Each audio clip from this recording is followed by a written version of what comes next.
Père, nous te remercions pour la parole ce soir. Je pense que c'est une parole très importante. C'est le moment de faire face aux problèmes dans nos vies et d'arrêter de fuir devant eux. Et nous savons que c'est là ta volonté. Tu ne veux pas que nous ayons peur de choses et que nous nous cachions d'elles. Tu ne veux pas que nous fuyions. En fait, tu veux que nous les traversions. Alors je prie que tu mettes des choses différentes sur le cœur des gens ce soir, dont ils ont besoin de s'occuper. Et que tu fasses ce soir ce que toi seul peux faire. Nous le demandons au nom de Jésus. Amen. Je veux vous parler ce soir de façon dont les gens fuient leurs problèmes. Comment nous évitons des choses au lieu de nous en occuper, parce que je crois que nous sommes dans une période dans notre société où tant de personnes fuient absolument tout, de leurs responsabilités à leur redevabilité. Les gens fuient le travail dur, ils fuient les choses difficiles. Ils essayent d'éviter les endroits difficiles, ils essayent d'éviter les gens difficiles, ils essayent d'éviter toutes sortes de peines. Ce n'est pas que quelqu'un aime la peine, mais il y a toujours un peu de peine dans le fait d'être libéré. Les gens fuient devant eux-mêmes. Beaucoup de personnes ne se connaissent même pas du tout. Ils fuient la vérité, ils fuient le passé, ils ont peur de l'avenir. Mais la Bible nous dit que Dieu veut que nous vivions courageusement, qu'il veut que nous soyons audacieux et forts en lui, et que nous ne fuyions de rien, mais que nous sachions qu'il est toujours avec nous. Et parce que Dieu est avec nous, nous pouvons faire face à tout ce à quoi nous devons faire face et traverser dans nos vies. Si vous croyez cela, dites Amen. Je crois que, au lieu de courir, nous devons apprendre à nous tenir fermes et à voir le salut du Seigneur. Il y a une chose intéressante à propos de la fuite, et je vais vous montrer dans la Bible pour vous le prouver, que quoi que vous fuyiez, Dieu vous ramènera éventuellement à cette chose ou cet endroit d'où vous avez fui, et vous devrez vous en occuper avant de vraiment vous améliorer. J'ai quelques personnes ici qui ont en fait été là parce que vous comprenez. Amen. Vous savez que mon père a abusé de moi sexuellement. Alors quand j'ai quitté la maison, j'ai pensé que c'était fini, puis j'ai réalisé que j'ai pris cela avec moi. Et que c'était dans mon âme, ça faisait mal. Je ne voulais pas y faire face. Donc effectivement, je fuyais parce que je ne voulais pas y faire face. Je ne voulais pas en parler, je ne voulais pas prier à ce propos, je voulais juste prétendre que ça n'existait pas. Est-ce que vous avez des choses dans votre vie, de votre passé ou même maintenant, et Dieu essaie de s'en occuper en vous, et vous avez juste développé toutes ces petites façons de juste prétendre qu'elles n'existent pas?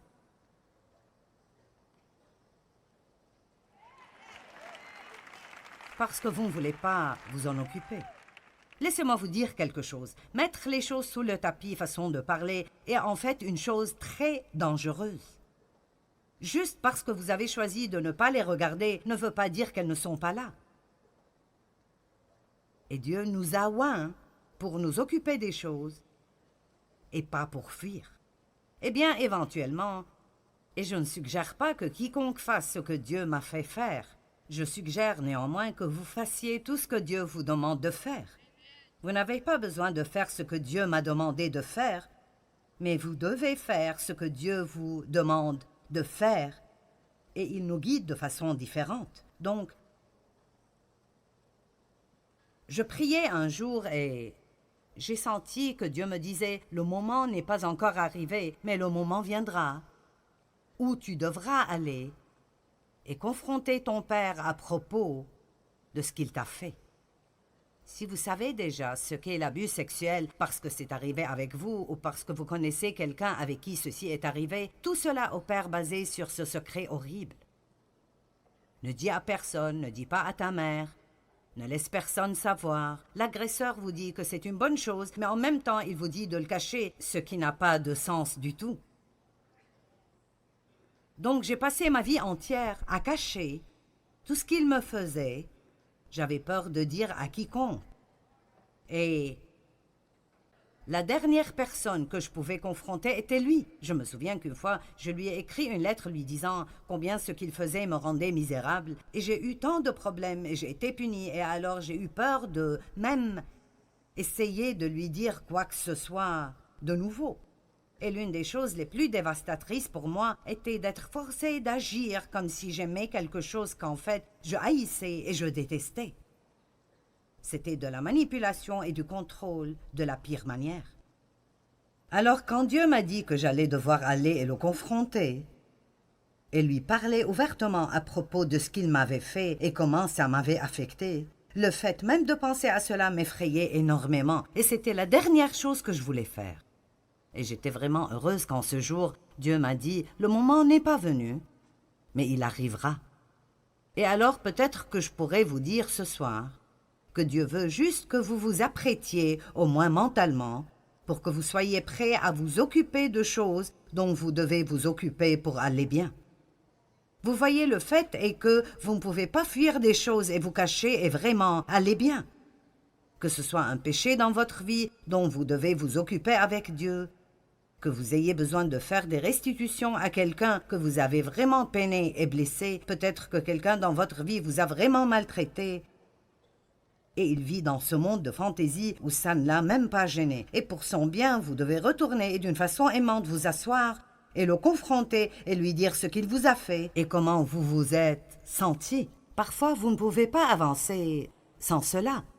Et je sais que pas tous d'entre vous sont blessés, comme j'ai été blessée ou comme d'autres personnes ici ont été blessées. Mais je crois que ce que je vais partager avec vous peut être appliqué à chacun d'entre nous d'une certaine façon ou d'une autre, même les gens qui laissent les autres personnes les manipuler parce qu'ils ont peur de les énerver. Ne laissez pas quelqu'un d'autre voler votre vie parce que vous avez peur de leur dire « Tu n'as vraiment pas le droit de me contrôler et de me manipuler et je ne te laisserai pas continuer à le faire. » Quelqu'un peut dire « Amen » ? Nous voulons être sous l'autorité divine et être soumis, mais cela ne veut pas dire que vous laissez quelqu'un d'autre vous manipuler et vous contrôler et vivre votre vie pour vous. Nous devons vouloir plaire à Dieu et pas plaire aux gens. J'étais heureuse que Dieu ne m'a pas fait faire cela tout de suite parce que je n'étais pas prête. Je ne sais pas combien de temps est passé, peut-être 2 ans, et je passais du temps avec le Seigneur un jour, et je veux dire, juste au milieu de la prière, j'ai entendu le Saint-Esprit dire « C'est le moment ». Oh mon Dieu, eh bien, je tremblais tellement et j'avais si peur. Mais Dave est venu avec moi et je me suis assise devant mon père. Et ma mère était là et j'étais vraiment anxieuse à propos de ce qui allait arriver avec elle parce qu'elle avait déjà eu une dépression nerveuse, parce qu'elle ne s'était pas occupée de ses propres problèmes. Et je ne voulais pas la rendre malade de nouveau et je suis revenue à essayer de protéger une mère qui ne m'a jamais protégée. C'est plutôt intéressant, n'est-ce pas? Comment vous arrivez dans ces choses stupides? Me voici, en train d'essayer de la protéger, elle qui ne m'a jamais protégée. Et alors c'était une scène effrayante, mais je me souviens de l'avoir confrontée en disant « Nous devons parler de ce que tu m'as fait ». Et là, il s'est énervé et a commencé à hurler toutes sortes de choses. « Eh bien, tu voulais que je le fasse ?» J'ai dit « Ceci est ridicule. Tu me contrôlais par la peur et je te haïssais et je haïssais chacune des choses que tu as faites avec moi. » Et donc, je lui ai juste dit « Ce que tu m'as fait m'a vraiment blessée et ça a vraiment causé beaucoup de problèmes dans ma vie. » Et j'avais juste besoin de te dire comment ça me fait me sentir. Mais je lui ai aussi dit qu'en raison de mon amour pour Dieu, j'étais prête à lui pardonner. Mais je voulais qu'il s'en occupe pour qu'il puisse aller mieux et ne pas juste enfuir et s'en cacher. Eh bien, vous savez, ça ne s'est pas terminé comme j'aurais aimé que ça se termine, mais j'ai obéi à Dieu. Et alors une porte de liberté s'est ouverte pour moi qui n'aurait jamais été ouverte si j'avais continué à laisser la peur de l'homme me manipuler et me contrôler. Dieu n'est pas content de nous quand nous avons plus peur de l'homme que nous avons une crainte révérentielle pour Dieu. Je ne dis pas d'avoir peur de Dieu, mais quand Dieu dit que c'est le moment de nous occuper de cela, c'est le moment de nous occuper de cela et nos vies ne marcheront pas bien si nous ne le faisons pas. J'ai dit cela ce matin et je le dirai de nouveau pour beaucoup d'entre vous. Je viens avec une parole prophétique ce soir en vous disant, c'est le moment. C'est le moment de sortir ces choses de sous le tapis que vous avez entassées là-dessous. Vous ne voulez pas entasser ces choses. Vous devez vous occuper de ces choses parce que sinon elles s'occuperont de vous. Elles vous voleront votre joie et elles seront juste plus profondément enracinées à l'intérieur de vous. Et cela causera des problèmes très, très profonds. Nous ne voulons pas fuir même de quelque chose d'aussi petit que de nettoyer une stupide armoire ou bien de faire le ménage dans notre maison. Nous devons arrêter d'agir comme si tout nous accablait et savoir qui nous sommes en Christ, qu'il est Emmanuel, Dieu avec nous, qu'il est en nous et le plus grand vit en nous. Ne chantons pas juste des chants à ce propos, vivons-le. Amen. Et alors, j'ai trouvé que Dieu m'a fait retourner pour confronter certaines choses avant que je ne puisse vraiment aller mieux et continuer. J'ai aussi eu beaucoup de difficultés avec des personnes qui étaient comme mon père. Si vous avez été élevé par quelqu'un qui a un certain type de personnalité et ils vous ont vraiment maltraité, vous aurez peut-être la même réaction que moi. Eh bien, ma mère était vraiment faible et elle ne faisait pas face à mon père, même si elle savait ce qu'il faisait. Et alors j'ai grandi en haïssant la faiblesse. Je veux dire, je détestais la faiblesse. Je ne voulais entendre personne en train de grogner et de dire « Je ne peux pas, c'est juste trop dur ». Ça m'énervait vraiment. Et je suis devenue l'une de ce genre de personnes. Je ferai tout ce que je veux faire. Eh bien, ceci a un bon côté parce que ça m'a aidé à persévérer et même à faire beaucoup des choses que je fais aujourd'hui. Mais je ne pouvais pas laisser cela devenir comme si je voulais que tout le monde dans le monde entier soit comme moi et déteste tout le monde qui n'est pas fort. J'avais aussi un problème avec la personnalité de mon père. Et alors,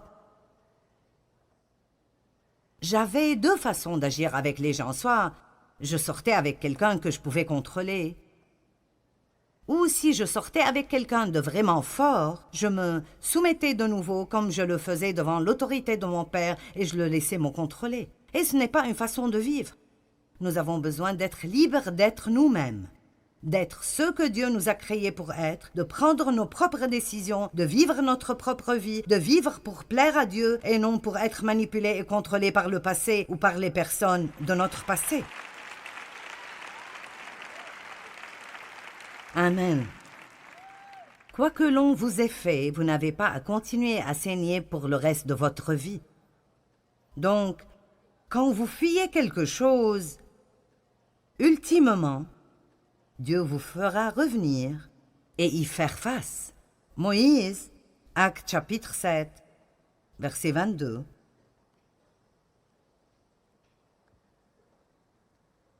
Moïse fut instruit dans toute la sagesse et la culture des Égyptiens, et il était fort et puissant en parole et en œuvre. Vous voyez, Dieu l'entraînait pour quelque chose qu'il allait faire des années plus tard. Et vous pensez peut-être que ce que vous faites est si inutile parce que vous avez un rêve de faire cette autre chose. Mais tout ce que nous faisons fait partie de la chose suivante que nous ferons. Amen. Et il avait 40 ans lorsqu'il lui vint dans le cœur de visiter ses frères, les fils d'Israël, pour les aider. Il avait un désir d'aider les gens. C'était bien. Il en vit un qu'on maltraitait injustement. Et prenant la défense de l'homme opprimé, il le vengea et frappa l'Égyptien et le tua. Il pensait, et j'aime ce verset, et je vous parlerai un peu plus à son propos demain. Il pensait que ses frères comprendraient que Dieu voulait se servir de lui pour les libérer. Il avait pris pour acquis qu'ils l'accepteraient, mais ils ne le comprirent pas. J'ai pensé que quand Dieu m'a appelé dans le ministère, que tout le monde applaudirait, mais ils n'ont pas applaudi. Ils n'ont pas compris, ils n'étaient pas enthousiasmés, et j'ai eu l'opposé exact de ce à quoi je m'attendais des gens. Est-ce que vous obtenez parfois l'opposé exact de ce que vous attendiez des gens? Dieu ne veut pas que nous prenions nos décisions basées sur si les gens applaudissent ou pas. Il veut que nous le fassions parce que nous croyons que c'est ce qu'il veut que nous fassions. C'est le moment pour que certaines personnes se lèvent et soient fortes en le Seigneur. et arrête d'être manipulé par l'opinion populaire. Le lendemain, il vit soudainement deux d'entre eux se battre et se disputer. Il essaya de réconcilier les adversaires en disant « Vous êtes des frères, pourquoi alors vous faites-vous du mal ?» Mais celui qui maltraitait son compagnon le repoussa en disant « Qui t'a établi comme juge sur nous? Voudrais-tu aussi nous tuer comme tu as tué hier l'Égyptien » Verset 29. Quand Moïse entendit cela, il prit la fuite. Ça veut dire qu'il s'est enfui et alla vivre comme un exilé et un étranger dans le pays de Madian, où il est devenu le père de 2 fils. Et 40 ans plus tard, donc maintenant il avait 80 ans. Mon Dieu, la fuite fait perdre beaucoup de temps. Là, Dieu lui apparut dans le désert. Vous remarquerez que dans 4 de ces endroits que je partagerai avec vous ce soir, à chaque fois que ces personnes fuyaient, ils ont toujours terminé dans le désert. Est-ce que vous me suivez ce soir? Le désert est un endroit sec, misérable et malheureux. Vous ne vous sentez pas bien dans votre vie, et puis ça développe toutes sortes d'autres problèmes, parce que si vous n'aimez pas ce que vous faites, puis vous devez trouver une excuse et blâmer ce que vous faites sur quelqu'un d'autre. Et nous allons si loin dans le trou du lapin blanc que nous n'avons aucune idée de comment sortir. Donc, 40 ans plus tard, et il avait maintenant 80 ans, Dieu lui apparut dans un buisson en feu. Moïse, voyant cela, fut émerveillé par cette apparition. Et comme il s'approchait pour l'examiner, la voix du Seigneur se fit entendre en disant « Je suis le Dieu de tes pères, le Dieu d'Abraham, d'Isaac et de Jacob. » Et Moïse tremblait et était si terrifié qu'il n'osait même pas regarder. Puis le Seigneur lui dit « Ôte tes souliers de tes pieds, car le lieu sur lequel tu te tiens est une terre sainte. » Verset 34, « J'ai assurément vu la souffrance et l'oppression de mon peuple en Égypte. J'ai entendu ses gémissements et ses lamentations, et je suis descendu pour le délivrer. Regardez cela. Et maintenant viens, et je t'enverrai en Égypte. » Allez, quelqu'un doit crier. Comment pouvons-nous être libérés de quoi que ce soit si nous en fuyons? Comment pouvons-nous possiblement être libres de cela si tout ce que nous espérons est de ne pas avoir à nous en occuper? Si notre but est de ne jamais avoir à nous en occuper, je peux vous garantir que le diable s'assurera que vous le trouverez à chaque tournant. Et la façon d'arriver au point où vous n'avez pas peur des choses est de leur faire face. La seule façon de chasser la peur est de lui faire face quand vous la confrontez. Vous devez apprendre comment le faire même effrayé. Devant mon père, j'avais si peur, je tremblais, j'étais nerveuse.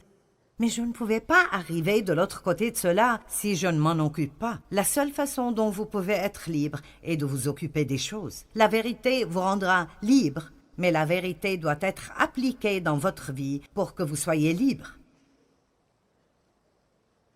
Il s'est enfui de l'Égypte et Dieu l'a renvoyé en Égypte. Genèse chapitre 16, versets 8 et 9. Maintenant, je sais que certains pensent « Comment est-ce que cela s'applique à moi ?» Eh bien, Dieu vous le montrera. Je pense que certaines personnes ont des choses enfouies si profondément en eux qu'elles sont sous tellement de couches, elles leur font toujours mal et leur causent de la peine. Mais ils ne réalisent même pas que c'est un problème. Genèse chapitre 16, versets 8 et 9. Maintenant, ceci est une situation où Dieu a promis un enfant à Abraham et Sarah ne devenait pas enceinte assez rapidement. Et plusieurs années sont passées et elle était déçue, alors elle a trouvé cette idée très charnelle et lumineuse qu'elle ferait de sa servante, Agar, la femme secondaire de son mari. Et vous penserez que n'importe quelle femme serait plus intelligente que cela, mais elle ne l'était pas. Et Agar est devenue enceinte, et puis elle a développé une attitude envers Sarah. Aujourd'hui, ce serait quelque chose comme « je suis enceinte et tu ne l'es pas ».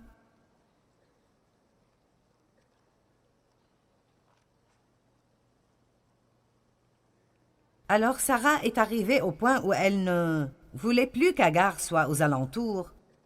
Donc Abraham l'a fait partir. Il l'a traitée d'une façon affligeante, il ne l'a pas fait partir, et elle a fui. Le verset 6 dit qu'elle a couru, ou elle a fui cette situation. Verset 7, l'ange de l'Éternel la rencontra près d'une source d'eau, où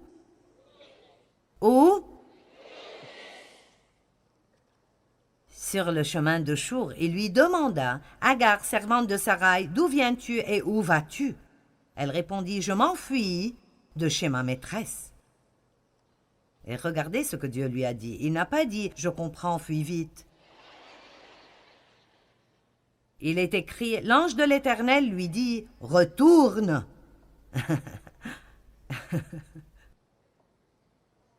Eh bien, retourne auprès de ta maîtresse et humilie-toi devant elle. Maintenant, quel genre de chose est cela? Ici, cette femme, Sarai, la maltraite. Elle fuit cette situation et ça semble être une chose raisonnable à faire. Écoutez-moi, juste parce que vous voulez fuir d'un endroit qui vous est inconfortable, ça ne veut pas dire que Dieu veut que vous partiez.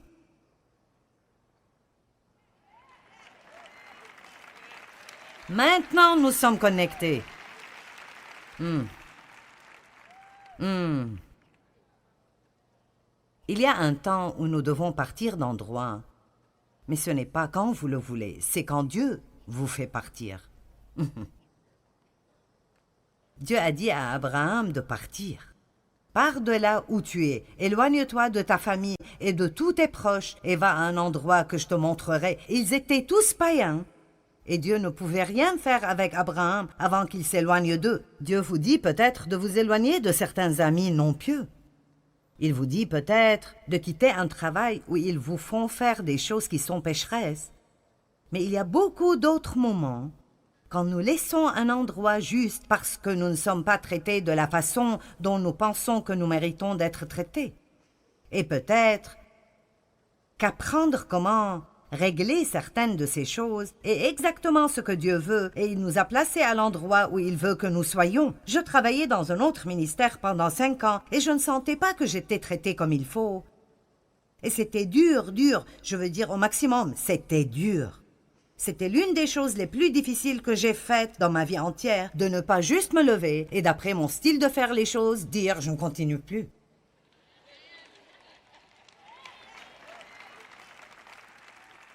Mais cela aurait été facile. Et puis, une fois de plus, j'aurais pu éviter quelqu'un d'autre qui avait la personnalité de mon père. J'aurais pu prendre soin de moi-même au lieu d'attendre que Dieu prenne soin de moi. Êtes-vous là? Et je savais dans les profondeurs de mes entrailles que Dieu ne voulait pas encore que je parte. Juste parce que vous voulez faire quelque chose, ça ne veut pas dire que vous pourrez le faire. Dois-je dire ça de nouveau? Juste parce que vous voulez faire quelque chose, ça ne veut pas dire que vous pourrez le faire. Si nous allons être vraiment soumis à Dieu, pensez-vous que c'était facile pour Dave de rester avec moi les premières années de notre mariage? Ça ne pourrait pas l'être. Et je ne pense pas que Dave a vraiment un jour sérieusement pensé partir, mais il est finalement arrivé au point où il m'a dit « Si tu continues d'agir comme tu agis, je ne suis pas sûre de ce qui va se passer. » Et ceci était en quelque sorte comme si Dave disait « Je pourrais très bien abandonner si cela continue. » Et je savais qu'il n'était pas le type de personne qui ferait des menaces. Il m'a épousée parce qu'il sentait dans son cœur qu'il était supposé le faire, et il était engagé à rester jusqu'à la fin.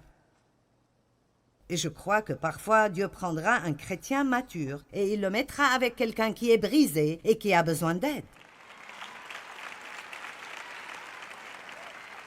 Oui, je sais que certains d'entre vous disent « Oh mon Dieu !» Dans notre société, nous sommes devenus accros au confort. La Bible dit que nous devons servir Dieu, que ça nous convienne ou pas, que ce soit confortable ou pas, pendant la saison ou hors saison.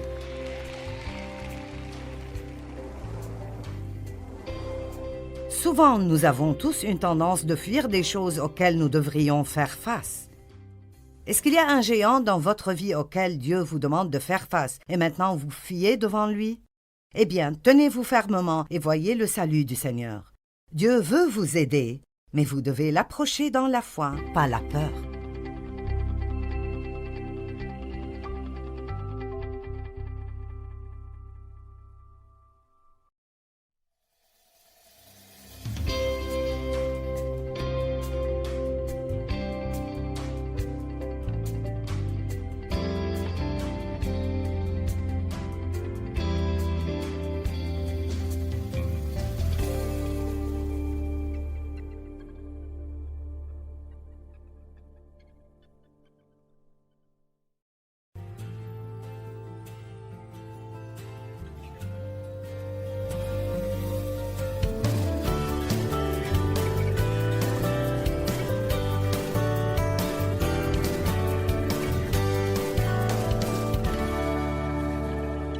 Nous devons être libres d'être nous-mêmes, d'être ceux que Dieu nous a créés pour être, de prendre nos propres décisions, de vivre notre propre vie, de vivre pour plaire à Dieu et de ne pas être manipulés par le passé ou les personnes de notre passé. Donc Moïse s'est enfui et Dieu l'a renvoyé. Agar s'est enfuie et Dieu lui a dit de retourner. Maintenant, quoi à propos d'Élie? Je ne prendrai pas le temps d'ouvrir tous ces endroits parce que j'ai un message en 6 parties et je ne suis même pas encore à la partie 1. Élie s'est enfui de Jézabel. Il s'est enfui dans le désert. Il est devenu déprimé. Il s'est assis sous ce qu'on appelle un genévrier solitaire, quoi que ce soit, et il voulait mourir. Un ange est venu et l'a servi et puis il a fini par aller et se tenir debout dans une grotte. Et éventuellement, il a entendu la voix du Seigneur, la voix douce et calme. Et c'est si merveilleux de le lire dans la Bible amplifiée. Dieu lui a dit, « Que fais-tu ici ?» Si vous êtes dans une situation difficile et tout ce que vous faites est de vous asseoir, à vous apitoyer sur vous-même jour après jour, parce que vous n'êtes pas à l'endroit où vous voulez être, peut-être que Dieu vous dit ce soir, qu'est-ce que vous faites? Où que Dieu vous ait mis, il vous donnera la grâce d'être là avec une bonne attitude.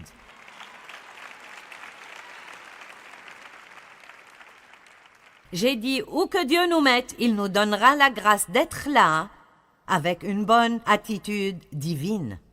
Vous ne savez pas quel genre de fruits vous avez avant qu'il ne soit pressé.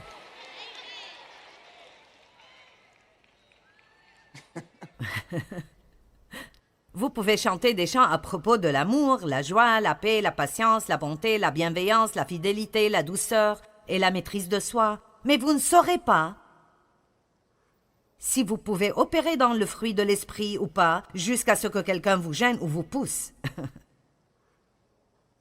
Alors ne pensez pas que Dieu ne vous laissera pas entrer dans des endroits difficiles, parce qu'il ne vous laissera pas seulement y aller, il vous y mènera. Le Saint-Esprit a mené Jésus dans le désert pour qu'il soit tenté par le diable 40 jours et 40 nuits. Il n'a pas erré là-bas parce qu'il était perdu. Le Saint-Esprit l'a mené là-bas pour être testé et tenté. Il devait faire face au diable et faire savoir au diable qu'il n'allait pas fuir devant lui. Le petit David a dû faire face à Goliath avant de pouvoir un jour être roi. Quel que soit le genre d'onction qui est sur vos vies, ou ce que vous êtes appelés à faire, ou le type de bénédiction que Dieu a préparé pour vous, tant que vous fuyez des choses, vous ne porterez jamais la couronne.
J'ai dû confronter mon père avant de pouvoir être ici, avec d'autres choses dans ma vie que j'ai dû confronter. Si vous avez été abusé par quelqu'un, je ne vous dis pas que vous devez aller vous asseoir avec eux et le leur dire. Dieu veut peut-être que vous confrontiez quelqu'un, mais ne le faites pas parce que je l'ai fait. Assurez-vous que vous entendez Dieu à propos de ce qu'il voudrait que vous fassiez. Dieu ne s'occupe pas de tout le monde de la même manière, et peut-être que ce n'est pas sage du tout pour vous de faire cela. Mais de quelque façon que ce soit, vous devez confronter vos problèmes, même si c'est de parler en détail avec un bon ami de ce qui vous est arrivé et de comment vous vous sentez, et de dire « je dois dépasser cela ». Je dois faire face à cela et le dépasser. « Qu'est-ce que tu fais ici ?» La deuxième fois, il a dit « Qu'est-ce que tu fais ici ?» Et si vous lisez 1 Roi chapitre 19, Dieu lui a dit « Je veux que tu sortes de cette grotte, repars d'où tu es venu, reviens au travail, oins un nouveau prophète, oins un nouveau roi. » Et j'aime ce qu'il a dit. Il lui a dit d'oindre Élisée pour qu'il prenne sa place. Je me demande s'il a aimé cela. Je ne veux pas seulement que tu arrêtes de t'apitoyer sur toi-même, Joyce. Je veux que tu commences à enseigner d'autres personnes qui prendront ta place quand tu mourras. Eh bien, merci, Seigneur. Ceci me rend si heureuse. Et puis, quoi à propos de Jonas? Oh oui, c'était vraiment quelque chose. Nous devons lire cela. Jonas chapitre 1.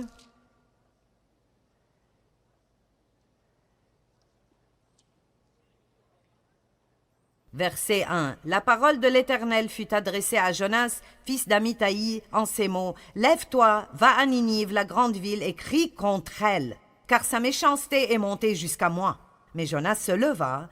Pour s'enfuir, il a voulu s'échapper, à Tarsis, loin de la face de l'Éternel en tant que prophète. Si vous regardez une carte, Tarsis est tout à fait la direction opposée de là où Dieu lui a dit d'aller. Je me demande combien de personnes courent tout à fait dans la direction opposée de la volonté de Dieu.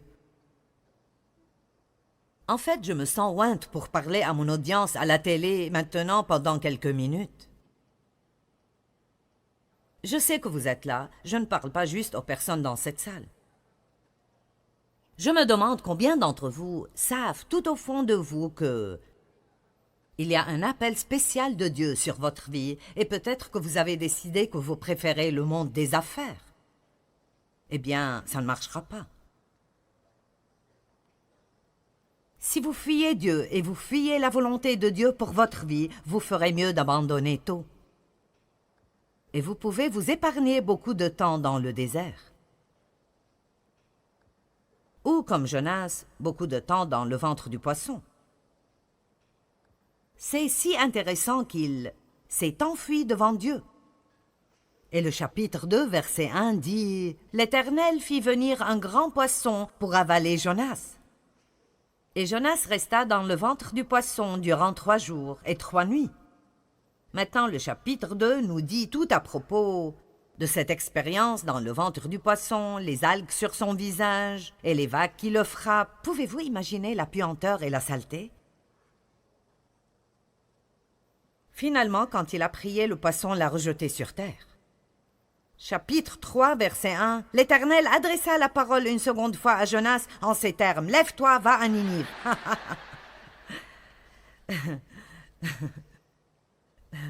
Qu'importe combien de poissons ça prend. Vous me suivez? Le Seigneur ne changera pas d'avis. Allez, que quelqu'un m'écoute bien ce soir. Je me demande combien de poissons m'ont avalé avant que je dise enfin « Dieu est Dieu et je ferai mieux de faire les choses à sa manière ». Combien de jours ai-je perdu dans le désert? Combien de montagnes ai-je cerclé encore et encore de la même manière avant de finalement découvrir que Dieu était plus intelligent que moi? Amen, amen et amen. Maintenant, parlons de certaines manières dont nous fuyons nos problèmes. De simples petites choses que probablement tout le monde traverse, mais nous ne les voyons pas pour ce qu'elles sont, alors nous voulons donner certaines révélations. L'une des façons dont nous fuyons est en faisant des excuses.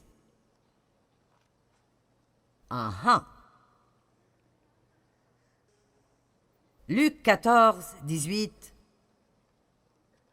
Mais ils se sont tous mis à s'excuser, l'un après l'autre. Le premier lui dit « J'ai acheté un champ et il faut que j'aille le voir. Excuse-moi, je te prie. » Un autre dit « Je viens d'acquérir 5 paires de bœufs et je m'en vais les examiner et les essayer. Excuse-moi, je te prie. » Et voici mon préféré. Un autre encore dit « Je viens de me marier. »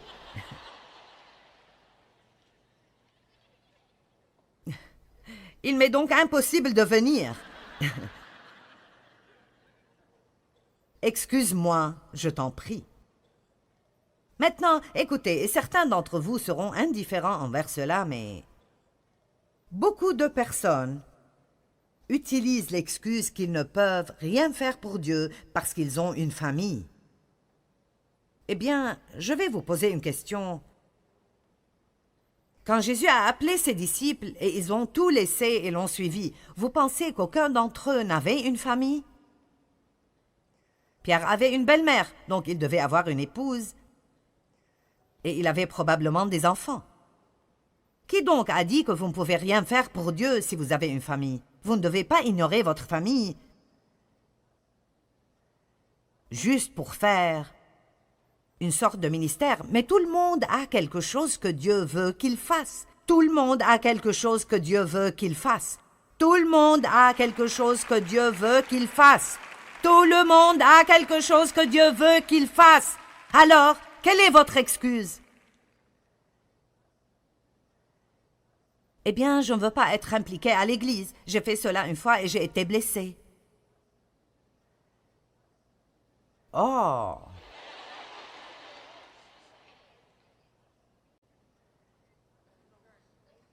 Écoutez, j'ai été si blessé à l'église que j'ai pensé que je ne guérirais jamais. Ne pensez pas que vous n'allez jamais être blessé à l'église. Certaines des personnes les plus méchantes sont dans l'église.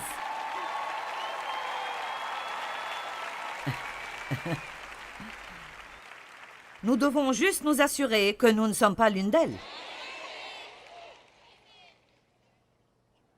Amen. Quelle est votre excuse? Savez-vous que je n'ai même pas commencé ce ministère avant? J'ai commencé à enseigner à la maison quand j'avais près de 36 ans. Et puis, j'ai fait cela pendant 5 ans. Et puis, j'ai travaillé à une église pendant un moment. Je n'ai même pas commencé ce ministère jusqu'à avoir 42 ans. Je n'avais même pas commencé jusqu'à ce moment. Et j'avais 4 enfants, 3 adolescents et un bébé. Alors, s'il vous plaît, ne me dites pas que vous ne pouvez pas faire quoi que ce soit pour Dieu parce que vous avez un mari, ou vous avez des enfants, ou vous avez des responsabilités, ou parce que vous êtes seul. Amen. Celle-là est bonne aussi. Ce pourrait même être mieux. Eh bien, je n'ai personne pour m'aider. Peut-être après de me marier, je servirai Dieu. Peut-être après que mes enfants aient grandi, je servirai Dieu. Puis-je juste vous dire qu'aucune excuse ne sera acceptée par Dieu? Pas « c'est trop difficile » ou « je suis trop jeune » ou « je suis trop vieux » ou « je n'ai pas la bonne éducation ». Galates 5, 13.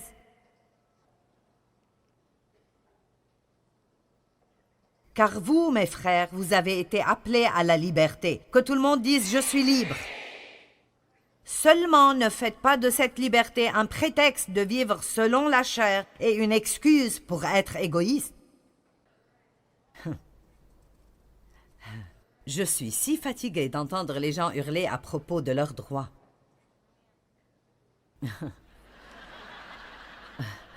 Laissez-moi vous poser une question. Quand on parle de l'obtention de vos droits, quand est-ce que c'est acceptable que ça me prive de mes droits? Amen. Je suis désolée, mais je ne comprends pas cela. À ce qu'il paraît, aujourd'hui, tout le monde a des droits, sauf les chrétiens.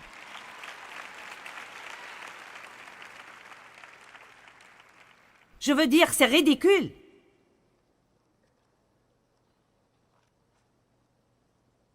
Je suis libre de faire ce que je veux faire. Eh bien, pas si ça fait du mal à quelqu'un d'autre. C'est ce que dit la Bible.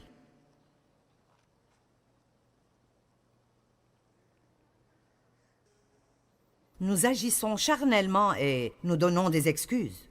Nous donnons des excuses pour un manque de maturité spirituelle. Je suis fatiguée, je suis grincheuse parce que je ne me sens pas bien. Je suis grincheuse ce soir. Tout ça parce que j'ai eu une mauvaise journée au travail. D'accord, j'irai à la chose suivante. Les excuses sont des raisons fourrées avec des mensonges.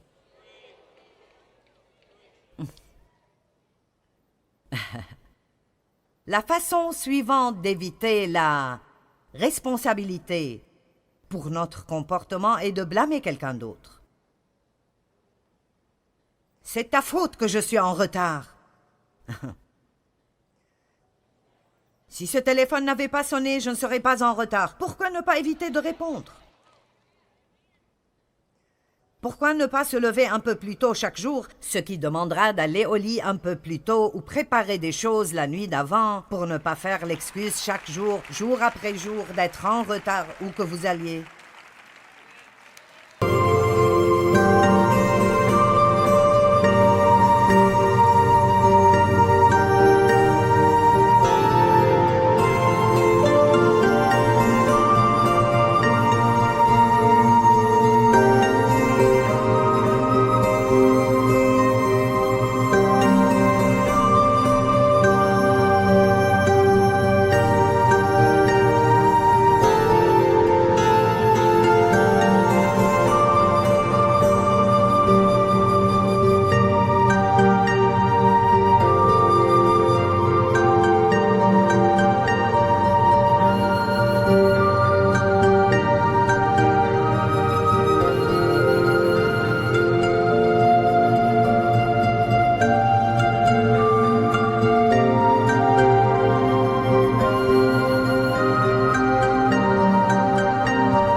Si vous avez le problème d'être en retard partout où que vous allez, alors c'est un problème. Et c'est un problème qui doit être réglé parce que ce n'est pas juste pour les autres personnes de toujours devoir vous attendre. Mais tant que vous faites des excuses pour cela, vous ne serez jamais libre de cela.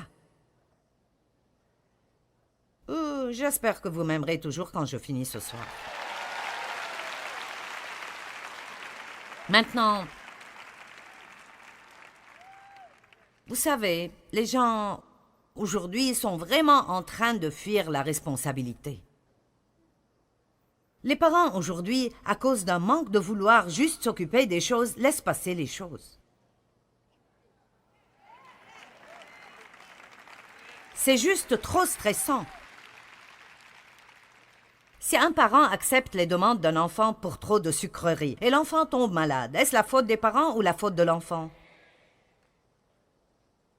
Mais aujourd'hui, comme le monde marche, si le petit Johnny mange trop de bonbons et tombe malade, maman poursuit la compagnie en justice. parce qu'ils ont fait les bonbons que le petit Johnny trouve bons, et elle obtient $1 million. Les choses sont devenues si bizarres. Mais laissez-moi vous dire, en tant que croyants en Jésus-Christ et les gens qui représentent le Dieu de toute la terre, nous n'appartenons pas au monde, nous sommes dans le monde, mais pas du monde, et nous ne pouvons pas être comme lui. Et nous devons être responsables. Maintenant, laissez-moi vous dire quelques leçons tristes, mais dont nous pouvons, espérons-le, apprendre quelque chose. Et donc, ma mère savait que mon père abusait de moi, parce que je le lui ai dit quand j'avais près de 9 ans. Et elle l'a confronté, mais il a menti, et j'ai fini par avoir des problèmes de sa part, et je me suis sentie seule. Et puis, quand j'ai eu 14 ans, elle est entrée dans la maison et l'a attrapé. Elle est sortie de la maison et est revenue 2 heures plus tard et n'a plus jamais dit quoi que ce soit d'autre. Maintenant, je ne comprends pas comment elle a pu faire cela, mais c'était la peur. Elle avait peur de lui. Elle avait peur de ne pas pouvoir s'occuper d'elle-même si elle le quitte. Et 35 ans après que tout cela soit arrivé, elle m'a finalement dit un jour « Je suis désolée pour ce que j'ai laissé ton père te faire. Je ne pouvais juste pas faire face au scandale. » Maintenant, je veux juste vous montrer ce que la fuite vous fait. D'accord? Si elle l'avait confronté et avait mis sa confiance en Dieu et avait dit « Je ne sais pas ce que je ferai, mais je sortirai ma fille de cette situation. Dieu prendra soin de moi. Il m'aidera. » Combien ma vie aurait-elle pu être différente? La vie de mon frère n'aurait pas été comme elle l'a été, et sa vie n'aurait pas été comme elle l'a été. Et je pense que c'est un message très important pour quelqu'un ce soir, quelqu'un dans cette salle ou quelqu'un qui regarde à la télé. Vous devez confronter les choses, mais à cause de la peur, strictement à cause de la peur. Elle s'est enfuie et s'est cachée, elle s'est enfuie et s'est cachée. Et la culpabilité a éventuellement rongé sa santé mentale jusqu'à ce qu'elle ait une dépression nerveuse complète et elle a dû faire des traitements pendant 2 ans. Elle n'était plus jamais la même après cela. Je veux dire, presque n'importe quel expert vous dira que plus de 80% de toutes les maladies commencent par le stress. Avant que je ne m'occupe de tout le désordre dans ma vie, j'avais des maux de tête, j'avais des migraines, mes hormones étaient détraquées, j'étais fatiguée tout le temps. Vous ne pouvez pas vous cacher des choses et fuir les choses parce qu'elles continueront de s'occuper de vous. Laissez-moi vous dire, tout endroit où Dieu vous mène, il est prêt à vous faire le traverser et à vous en sortir dans la victoire. Amen. C'est le moment. C'est le moment. C'est le moment d'arrêter de courir. Allez, donnons gloire à Dieu ce soir.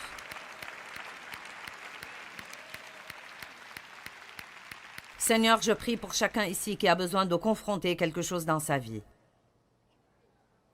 Qu'ils sachent que tu ne les emmèneras jamais quelque part où tu ne peux pas les protéger. Et que même si ça pourrait être difficile, ça vaudra la peine à la fin. Ils n'ont pas besoin d'être pressés, ils ont besoin de prier et d'entendre de toi et de commencer à faire des pas, un pas à la fois. Donc je prie pour un déversement spécial de ton esprit et une onction spéciale sur des personnes d'audace et de courage pour qu'ils ne fuient plus jamais devant rien dans leur vie. Je te remercie, Seigneur, parce que tu libères les gens. Au nom de Jésus. Amen. Merci.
khắp phương trời vẫn nhớ tới quê hương.